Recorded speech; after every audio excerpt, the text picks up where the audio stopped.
Good morning student. আজকে আমরা page 118 118 পাতা শুরু করছি। 118 পাতার এমসিকিউ প্রথম প্রশ্ন।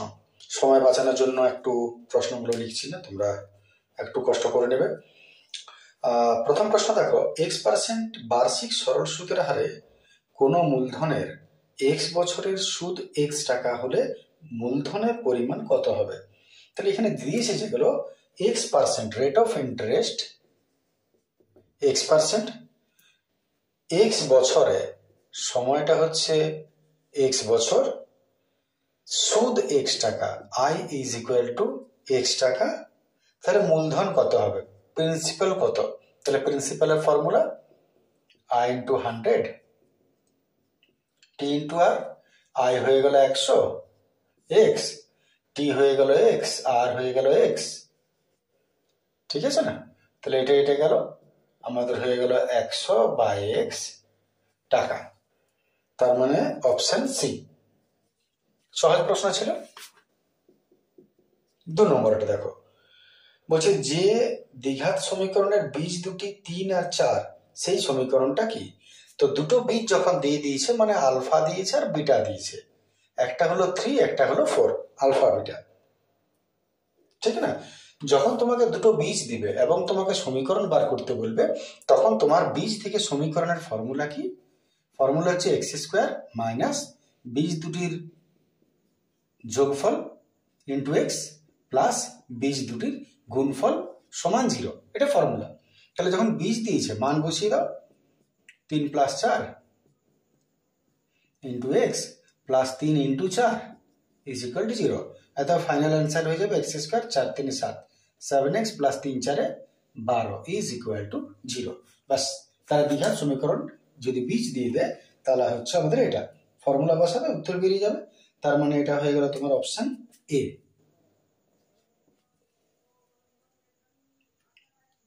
ঠিক আছে, চলে আসছে 3 প্রশ্ন। চলে আসছে 3 প্রশ্ন। প্রশ্ন বলছে 2a is equal to 3b is equal to 4c হলে a is to b is to c এর মান কত? তো প্রথমত আমরা এক কাজ করি, এটা অনেকগুলো প্রসেসে করা যায়। আমি এটাকে ধরে নিলাম কে। তাহলে যদি এটা কি হয়, তাহলে 2a সমান কে, 3b সমান কে, 4c সমান কে। এত a সমান k বাই 2, b সমান k বাই 3, c সমান k বাই 4। এগুলো ডাইরেক্ট হয়ে যাবে মনে মনে, এত কিছু লেখার দরকার হয় না।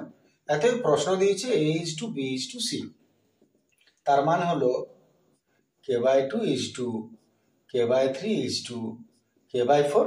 k 3টা কেটে গেল, তার মানে 1 এর 2, 1 এর 3, 1 এর 4।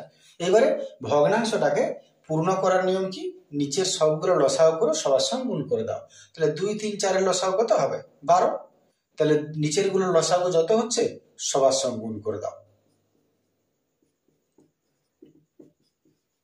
তাহলে এটা কেটে যাবে, গোটা সংখ্যা হয়ে যাবে 2 6 12, 3 4 12, 4 3 12। বাস, এটা উত্তর হয়ে যাবে। যেখানে অপশন হচ্ছে তোমার 6:4:3 ডি। ঠিক আছে না? পরের প্রশ্ন চলে আসছি।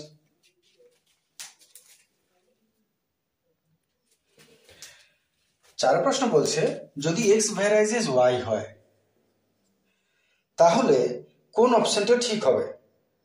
কোনটা স্কোয়ার কিউব আছে, কোনটা অপশন তোমাকে কি দিয়েছে? 1 মিনিট আমি লিখে নিই, তারপরে অন করছি। দেখো, বলেছে x ভ্যারাইজেস y হলে কোন অপশনটা হবে।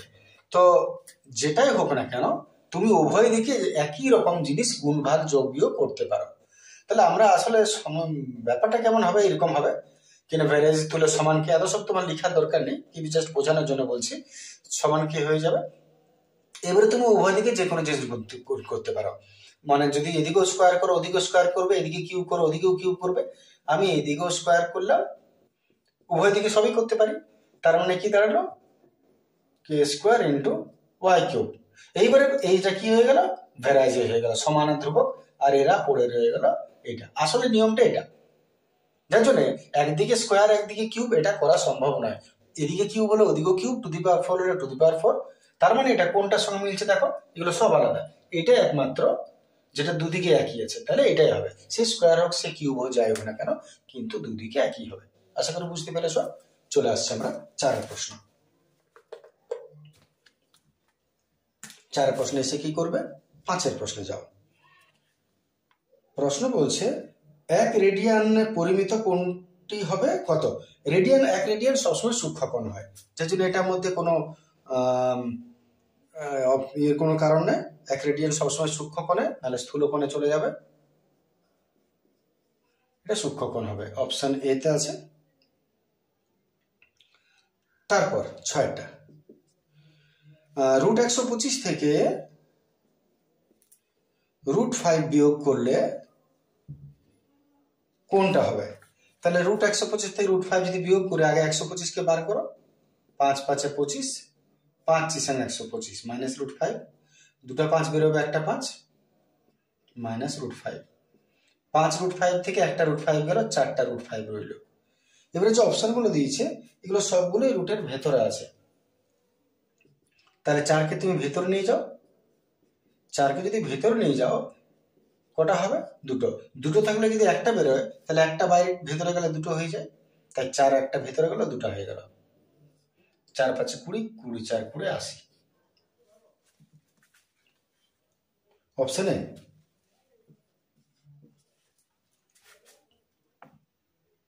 ঠিক আছে, 2 এর প্রশ্ন আসছে।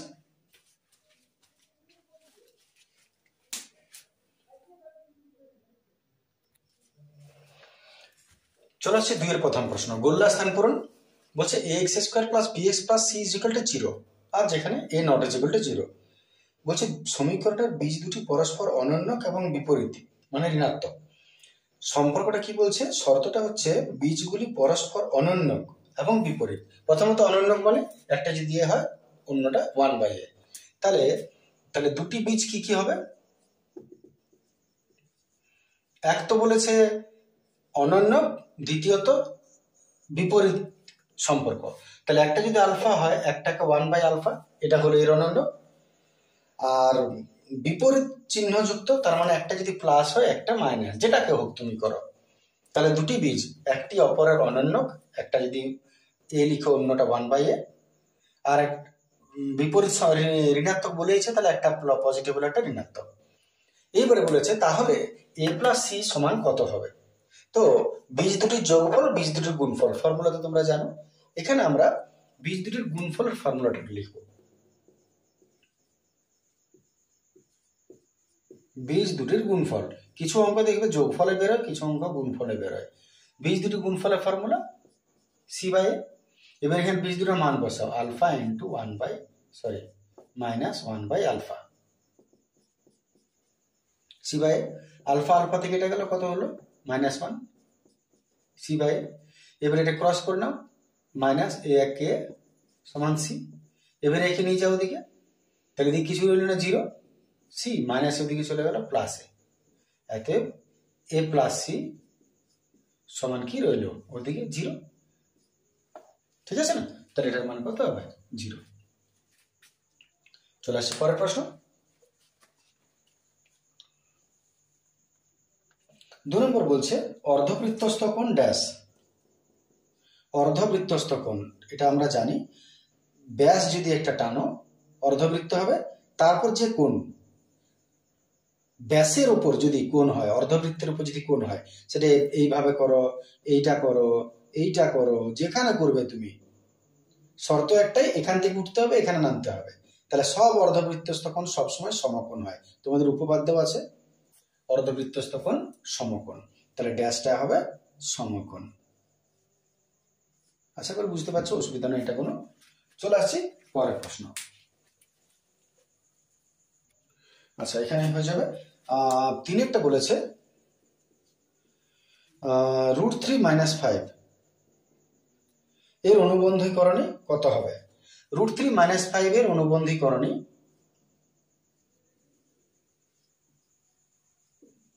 রুটের সাইনটা চেঞ্জ করলে তোমার অনুবন্ধীকরণে হয়।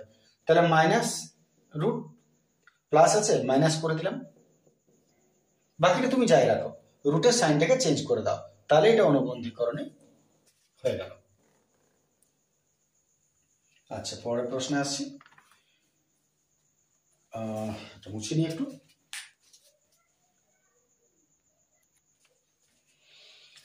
পরের প্রশ্ন বলেছে যৌগিক গড়, মধ্যমা আর সংখ্যাগুরু মান ড্যাশ প্রবণতার মাপক। এটা অবশ্যই মুখস্থ রাখবে, এটা অনেকবার পড়া পরীক্ষা। এটা হচ্ছে তোমার যৌগিক গড়, মধ্যমা, সংখ্যাগুরু মান, এটা হচ্ছে কেন্দ্রীয় প্রবণতার মাপক। কেন্দ্রীয় প্রবণতার মাপক, এটা একদম মুখস্থ রাখবে, অনেকবার পড়ে, প্রতি বছর টেস্ট পেপারে কিছু পেজে ওটা থাকেই। আজকে প্রশ্নটা 5 প্রশ্ন, সূর্যের উন্নতি কোণ 30 ডিগ্রি থেকে বৃদ্ধি পেয়ে 60 ডিগ্রি হলে একটি পোস্টের ছায়ার দৈর্ঘ্য ড্যাশ হবে, বাড়বে না কমবে? তাহলে সূর্যের উন্নতি কোণ 30 থেকে 60 হলো, তুমি সাপোজ ভাবো এখানে সূর্য এখানে আছে, সূর্য এখানে আছে, এখান থেকে ছায়াটা এরকম পড়বে, এটা ছায়া। সূর্য যদি আরো মাথার উপরে উঠে যায় তাহলে ছায়াটা আরো কাছে চলে আসবে। এইবারে ডিগ্রি সবসময় কেমন ভাবে আঁকতে হয়, যত বড় ডিগ্রি হয় তত ভেতরের দিকে আসে, যত বড় তত ভেতরে। যদি তোমাকে প্রশ্নটা বলেছে 60 আর 30, 30 থেকে বৃদ্ধি পেয়ে 60 হলো, তার মানে বাইরেটা 30 হবে, ভেতরটা 60, কারণ যত কাছে আসবে পিলারের 90 ডিগ্রির তত কোণ বাড়ে। তাহলে 60 আর 30, এবারে তুমি লক্ষ্য করো 30 ডিগ্রি থেকে যদি বেড়ে 60 ডিগ্রি হয় তাহলে ছায়ার দৈর্ঘ্য বাড়লো না কমলো? আগে ছিল এইখান থেকে এতটা 30 ডিগ্রি, তারপর হলো এইখান থেকে এতটা, ছায়ার দৈর্ঘ্য হ্রাস পেল। তাহলে এর উত্তরটা ছায়ার দৈর্ঘ্য কি? ছায়ার দৈর্ঘ্য হ্রাস পাচ্ছে। 6 প্রশ্ন,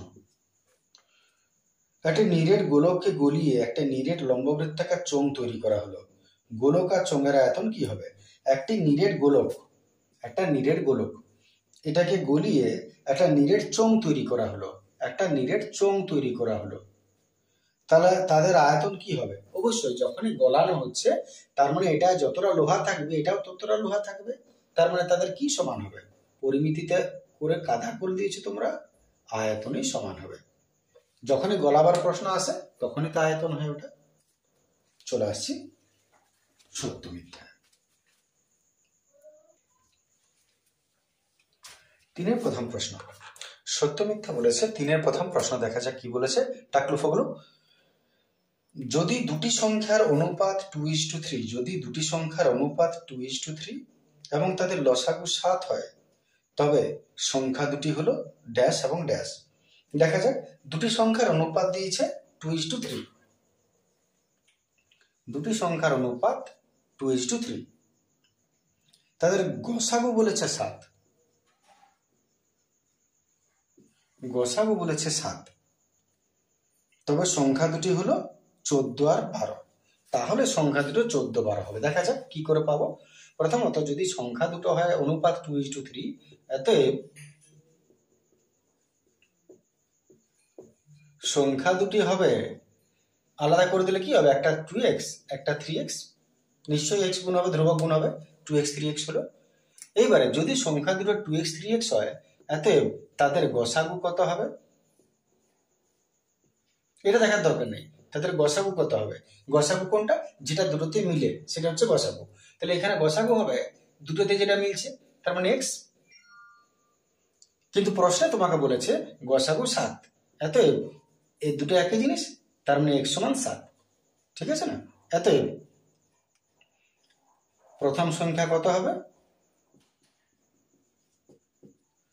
2x, দ্বিতীয় সংখ্যা কত হবে 3x, মান বসাও, x এর জায়গায় 7, মিলিয়ে দেখি একই বটে না আলাদা বটে। 14 আর 21 বলেছে, 14 21 নিশ্চয় এটা ঠিক, টি ফর টাকলু। চলে আসছি 2 নম্বর প্রশ্ন, নিশ্চয় বুঝতে পেরেছ। প্রশ্ন বলছে x² + x + 1, x² + x + 1 সমান 0, সমীকরণের বীজ দুটি বাস্তব। এর সমীকরণের বীজ দুটি বাস্তব হবে, কি করে বুঝবো বাস্তব হবে কিনা?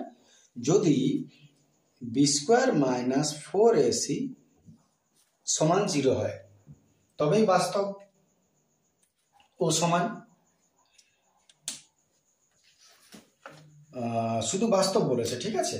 তার মানে বাস্তব যদি বলে, সমানের কথাটা যদি না বলে, তার মানে বি স্কোয়ার মাইনাস 4ac সমান হয় 0 হবে, নাহলে পজিটিভ কোনো সাইন হবে 2, 4, 6, 10, 12। কারণ বাস্তব সমান হলে 0, আর বাস্তব আর অসমান হলে পজিটিভ সাইন হয়, 0 হয় না।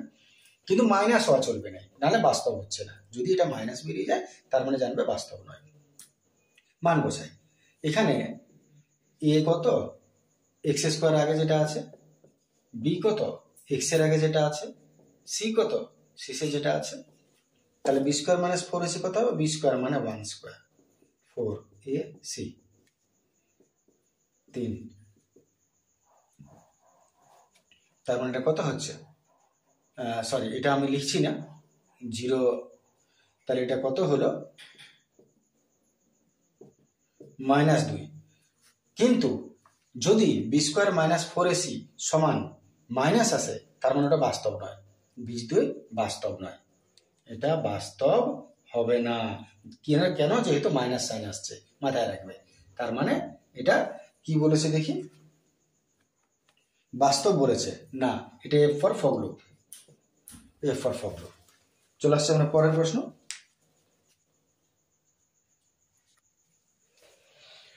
তিনের প্রশ্ন বলছে, একটি ঘনকের প্রতিটি ধারের দৈর্ঘ্য দ্বিগুণ হলে ঘনকটার আয়তন প্রথম ঘনকের 4 গুণ হবে। একটা ঘনক ছিল, একটা ঘনক এরকম ছিল, যাই হোক এর আয়তন ছিল। এবার বলেছে ঘনকের প্রতিটি ধারের দৈর্ঘ্য যদি দ্বিগুণ করে দাও, যতটা ছিল তত বড় যদি করে দাও, তাহলে আয়তনটা প্রথম ঘনকের 4 গুণ হবে। দেখা যাক, আমি এক কাজ করি, প্রথম ঘনকের আয়তন ইজ টু দ্বিতীয় ঘনকের আয়তন, এটাকে v1 ধরলাম, এটাকে v2 ধরলাম। এটার বাহু মনে করি x, বাহু x একক ধরছি। তাহলে ঘনকের আয়তনের ফর্মুলা কি পড়ে, বাহু কিউ সে ছোট হোক বা বড়টার হোক, তাহলে এর যদি ঘনকের আয়তন হবে x বাহু মনে করো, আর পরের বাহুটা কত করবে বলছে, দ্বিতীয় ধারের দৈর্ঘ্য দ্বিগুণ করছো, তাহলে যদি এটার x হয়, এটা দ্বিগুণ করে দিলে 2x। দেখা যাক কত হচ্ছে আয়তন, এর আয়তন যদি x হয়, আয়তন হচ্ছে x কিউব, আর এর আয়তন যদি দ্বিগুণ হয়, এর আয়তন হচ্ছে 2 দুগুণে 4, 4 দুগুণে 8। কে কার কত গুণ সেটা বোঝা যায় সহজে অনুপাত করলে।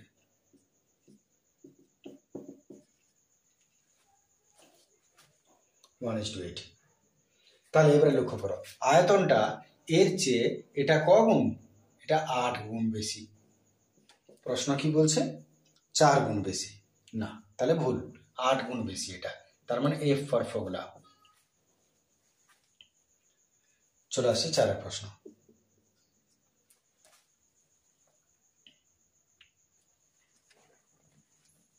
AB is to c square, AB is to c square, BC is to a square, CA is to b square। এর যৌগিক অনুপাত 1:1। দেখা যাক এর যৌগিক অনুপাত। যৌগিক অনুপাত কাকে বলে, যৌগিক অনুপাত মানে হলো এর প্রথম পদের সঙ্গে প্রথম পদের সঙ্গে প্রথম পদের গুণ, উত্তর পদের সঙ্গে উত্তর পদের সঙ্গে উত্তর পদের গুণ।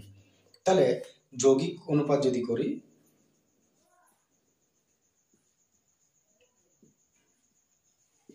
তাহলে প্রথমটা ইন্টু দ্বিতীয়টা ইন্টু তৃতীয়টা, মাঝে ইজ টু, তারপর উত্তর পদ প্রথম ইজ টু এটা ইন্টু এটা। এবারে দেখো কাটাকাটি করে কি হচ্ছে, এ এদিকে আছে একটা দুটা, বি আছে দুটা, সি আছে দুটা, এতটা পর্যন্ত ইজ টু, এখানে এ দুটা, বি দুটা, সি দুটা, সবই তো কেটে যাবে, 1:1। আর তোমাকে কি বলেছে, যৌগিক অনুপাত 1:1। নিশ্চয় এটা T4 টাকলু হবে। চলে আসছে পরের প্রশ্ন।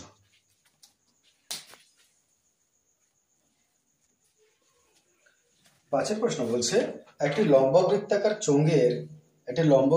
চোঙের ব্যাসার্ধের দৈর্ঘ্য 2 একক হলে চোঙটির উচ্চতা যে কোনো উচ্চতার জন্য চোঙটির আয়তন এবং বক্রতলের ক্ষেত্রফলের সংখ্যামান সমান হবে। প্রশ্নটা আরেকটু বুঝে নেওয়া যাক।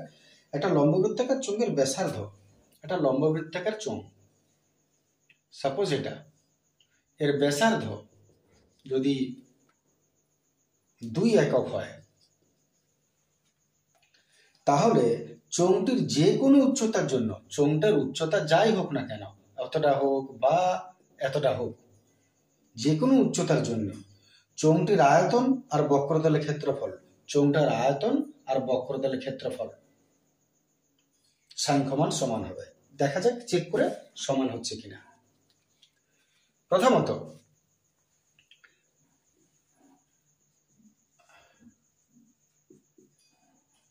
আমি দুটো ভাগে ভাগ করছি, প্রথম ক্ষেত্রে দ্বিতীয় ক্ষেত্রে।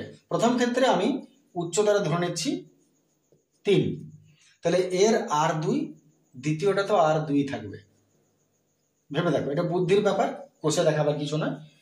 দুটোতে মনে করো ব্যাসার্ধ চেঞ্জ হবে না, বলে দিয়েছে ব্যাসার্ধ যদি 2 হয় তাহলে ব্যাসার্ধ চেঞ্জ হবে না, 2 থাকছে। উচ্চতা বলছে চেঞ্জ যদি হয় তাও, তাহলে উচ্চতা আমি চেঞ্জ করছি।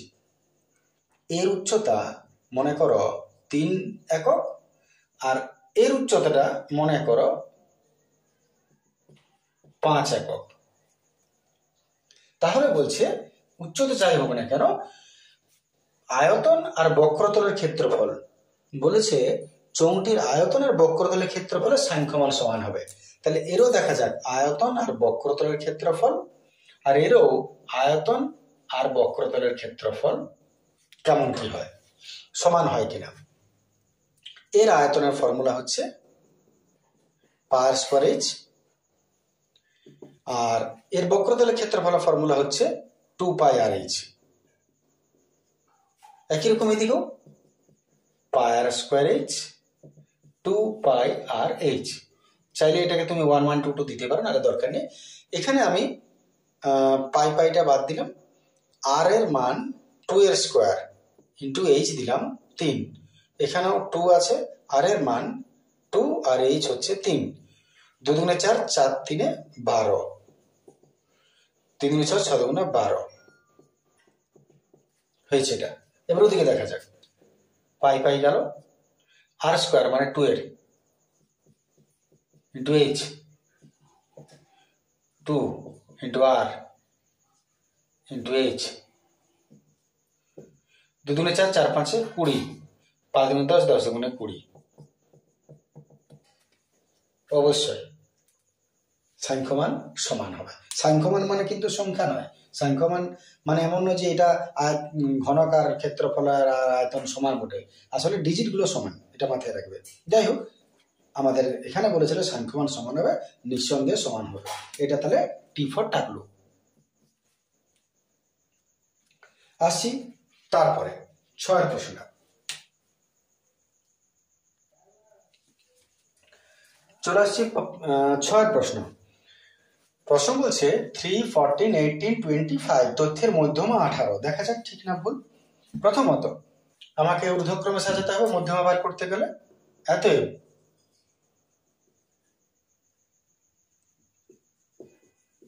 ঊর্ধ্বক্রমে সাজালে পাই প্রথমে 3, তারপরে 5, দেন 14, 18 and at least 20। কটা সংখ্যা হচ্ছে দেখি এবারে। ঊর্ধ্বক্রমে সাজানোর পর গুণে নিতে হবে কটা, 1 2 3 4 5টা। এন হলো 5টা, 5টা মানে অযুগ্ম। অযুগ্ম হলে ফর্মুলা আলাদা, যুগ্ম হলে ফর্মুলা আলাদা। যদি অযুগ্ম হয় তাহলে মধ্যমার ফর্মুলা হচ্ছে n + 1/2। n এর জায়গায় লিখবো 5 + 1/2, 6/2, 3। 3 মানে 3তম পদ। 3তম পদ কোথায় আছে 3 নম্বরে? 1 2 3 এ। এত মধ্যমা কত? 14, কিন্তু বলছে 18, তার মানে এটা ভুল। এটাও F ফর ফোগলা।